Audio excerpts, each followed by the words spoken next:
So this video is going to cover Furnish Finder's worry-free waiver policy. We are going to talk about what it is, why you would use it, if I recommend it, and finally, you'll see some screenshots I took from the Reddit Furnish Finder forum about other hosts' thoughts on the worry-free waiver and how it's worked for them. If I refer to WAEVO, that's the same thing as the worry-free waiver.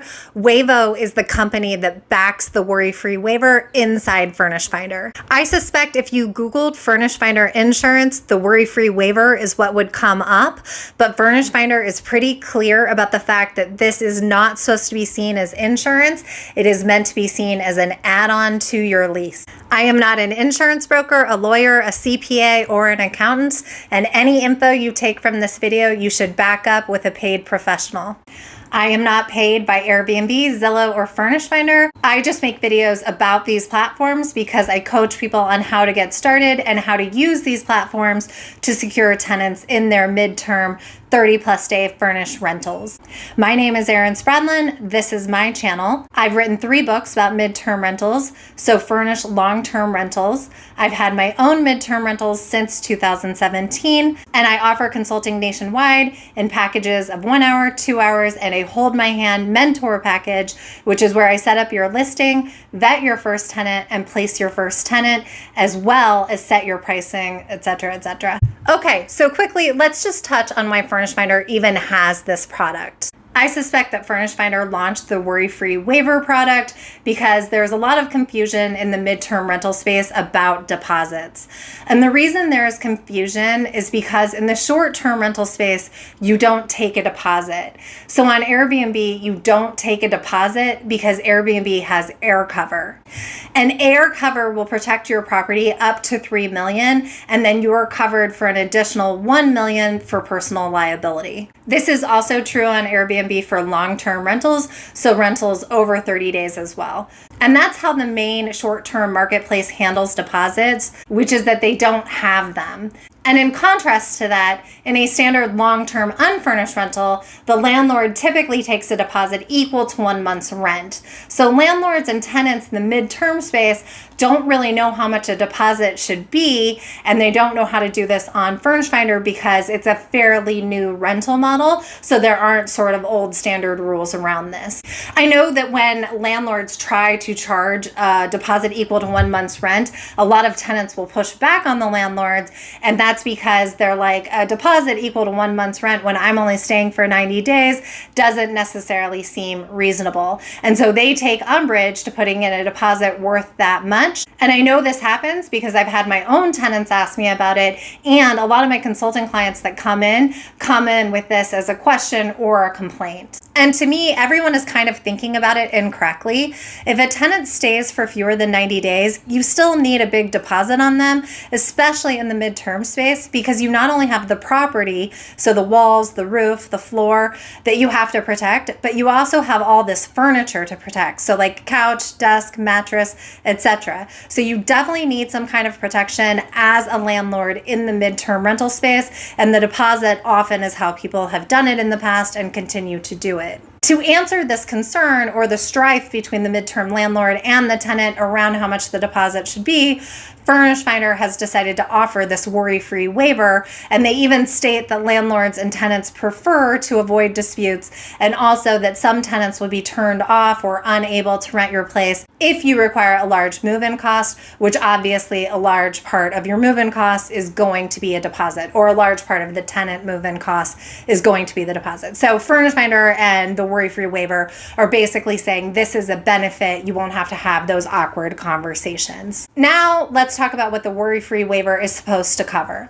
So the worry-free waiver claims to cover the following, with a lot of caveats, I might add. So these are the things that it claims to cover: pet damage, tenant damage, guest damage, and early rental termination fees. Now, depending on what monthly package you choose for the worry-free waiver, you will be covered up to $1,000, $2,500, or $3,500 as the landlord. And I believe that either the landlord or the tenant can pay for the worry-free waiver. That's not totally clear to me, but it does say pass your costs onto the tenant. So I assume the tenant pays for it, but I'm not positive on that point. So let's talk about pet, tenant, and guest damage because they all fall under the same bucket. And as a note, when I allow pets into my own property, I don't put a specific deposit against the pet. Now, I might bring up the cleaning fee or charge them a one-time fee for having a pet, but I don't do a specific deposit. And the reason for that is because I want clarity with the deposit. I don't care if it was the 30-year-old, the 3-year-old, or the pet that damaged the couch. I just need to be made whole for the couch, and I'm going to rely on the deposit to do that. And I worry that when deposits have certain line items like $500 for the dog, you could in some circumstances be limited to that when you're trying to make yourself whole again. So I just do one clean security deposit for whatever I want it to be, and I don't do cutouts for anything specific, and certainly not pets, dogs, or cats. By the way, if you've learned something so far, please like this video. Now, if you click into the details of the worry-free waiver, you will see highlights, but what you care about is the terms and conditions. And when you click into that screen, you see a lot of clauses that are important to you as the landlord. To begin with, we have timelines. So you need to submit your claim within 14 days. And second, that claim has to be closed within 90 days of submission, meaning you have to have all of your documentation in, or else the claim will be closed by WAEVO. Something else you might care about: the waiver limit is the maximum you can get back. So the waiver limit maxes out at $3,500. So you can never claim more than $3,500 in any scenario, or that's at least how I'm reading it. So again, I know on Airbnb you are covered up to $3 million, but on Airbnb they also take 3% of what you're making for the month or months to offer that coverage. And then finally, we're going to dig into some of the more specific language, and this is what we really care about. So the waiver excludes acts of God, which is basically climate events, anything that's kind of outside of your control, and often this is weather events. Prior damage, cosmetic damage, marring or normal wear and tear. A little hint here, that cosmetic damage comes up again. It sounds big, pay attention to it. What does it mean? Third, loss of use of rental property. Fourth, rodent, termite, etc. Fifth, damage to a motorized vehicle, fine art. 7, consequential loss. Not really sure what consequential loss means, so I looked it up, and ChatGPT suggested that consequential loss is any subsequent loss after the main event. So I don't think you'd get paid for loss of income here. You wouldn't get paid if you had to set the guest up in a hotel. You wouldn't get paid if you had to cancel your vacation to deal with the property, etc. That's how I understand consequential loss. It also does not reimburse for smell issues, debris removal, sewers, clogged plumbing, excessive trash, linens, spa or pool maintenance, landscaping, general maintenance, or mechanical breakdown. And I'm assuming here mechanical breakdown is appliances, but again, I don't know that for sure. And then we should also talk about the conditions. So WAEVO will only pay for direct damage or theft owned or leased by landlord and located at the rental property. This seems fair and reasonable to me. I think WAEVO is saying, don't ask WAEVO to pay you back for something that is not related to the rental property. But then this other one is weird, and it says WAEVO has the sole authority to determine the nature and extent of damages, necessary repairs, acceptability of early termination, and eligibility for the waiver. That seems like WAEVO is giving themselves a lot of power there. They're also saying stains are considered damage. WAEVO reserves the right to determine if damages or early termination are eligible for reimbursement and at what value. So you may submit receipts and they may say, well, we think the value is actually this. And WAEVO will not pay for losses resulting from early lease termination, except to the extent that the landlord can demonstrate the actual loss of rental revenue that would have been enjoyed by the landlord but for the early termination. That is a mouthful. So WAEVO is not responsible for any loss of profits in addition to that. So when you see it that way, it turns out that the worry-free waiver may not cover that much. Let's put a pin in that for right now, and we'll revisit it when we're looking at how landlord and hosts have responded to this. So just so you know, a lot of landlord policies offered by your main rental insurance carrier cover more than this, and they also cover a loss of income. And an example of a loss of income would be if a tenant burns down your kitchen and the place is unrentable during the demo phase, you would get compensated for the loss of income for when you cannot have the rental property up because the kitchen's being fixed. And let me take a minute to complain about Airbnb because I have been accused in the past of being too nice to Airbnb. So there is a pattern that shows up on Airbnb a lot more than it does on Zillow or Furnish Finder, and it is relevant, and I'll get back to that. Basically, if you get this worry-free waiver, you're going to have the same issue. So in Airbnb, you have a lot more examples of tenants walking in and then walking out of the property and claiming it looks nothing like what it was advertised, even though it looks exactly like what it was advertised, meaning the photos are the same, the description was accurate, etc. And Airbnb will refund hosts for long-term stays if the tenant cancels before they show up, but under 30 days prior to the rental. And the reason for that is because Airbnb thinks, hey, if they cancel within 30 days, it's going to take you some time to find a new tenant. If they cancel with more than 30 days, you'll be able to find your next tenant. And so there shouldn't be any loss of income there. But Airbnb will give the guest a full refund if they walk in and then walk out. And this would be a non-issue, except for the fact that the landlord has decided to not rent the place because they had this reservation. And now the host landlord is not being compensated. So this is probably the number one reason I don't like this worry-free waiver, is that it creates the same incentive for the tenant that the tenants have on Airbnb, which is that they can walk in and out with very little consequence. So if you have a deposit, you can always write in your lease that there's an early termination fee. And if you take a deposit equal to 1 month's rent and you have 1 month's rent, then if a tenant walks in, hates the property, and walks out, and you have been honest in your advertising, you, the landlord, can charge against the early termination fee.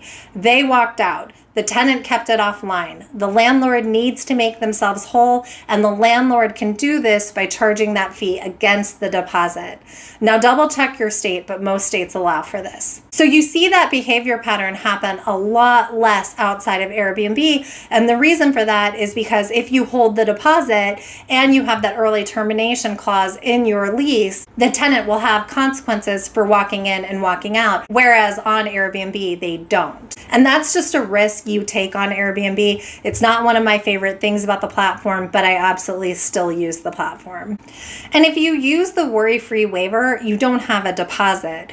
What you have now is a request to a third-party entity that you have paid $80 max to, and you are asking them to pay you back up to $3,500 or some other amount that is definitely more than $80. And then that third party, WAEVO, is deciding if the claim is valid, and they give the definition or lack of definition to those vague terms like cosmetic damage. So my strong recommendation is always to take a deposit when you can, and the use pattern is pretty normalized on Zillow and Furnish Finder to take a deposit, and that deposit should be equal to 1 month's rent. Before you ever hand over the keys, you should have first month's rent and a deposit equal to 1 month's rent. Tenants are definitely less prone to flights of fancy if they think they might lose a month's worth of rent if they hate the place. And I know some tenants will push back on the deposit, but the thing is, if the tenant can't afford the deposit, they can't afford your place. They need to look for other accommodations because this accommodation is too tight for their budget if they can't afford a deposit that's equal to 1 month's rent. And also, make no mistake about this, you have a lot more at risk in these furnished rentals because you have expensive couches, mattresses, desks, etc. There's just more that gets used and more that could be broken. All right, in closing, here's some feedback from hosts on the Reddit Furnish Finder forum, and here is one very specific comment. Cosmetic damage is excluded. Cosmetic damage is not defined precisely in the terms and conditions document, so I emailed them. To their credit, I did hear back within 24 hours. Unfortunately, I read it right. Cosmetic damage that doesn't affect functionality is considered wear and tear, and landlords would not receive payment. I gave them the example of the large dent a tenant put in our garage door. It wouldn't be covered if the door still worked. The dog who scratched our main entry door so badly that it had to be sanded and refinished, not covered if the door still opens and closes. And if you were new to landlording and you had a deposit, it would be in your rights to charge for this sort of thing.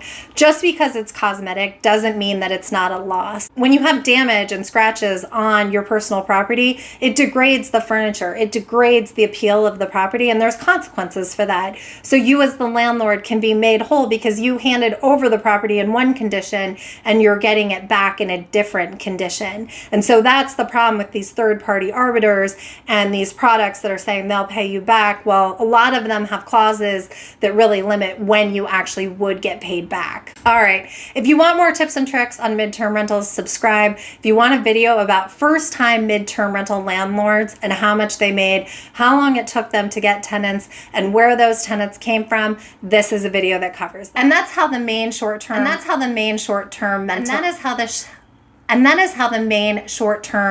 marketplace Airbnb handles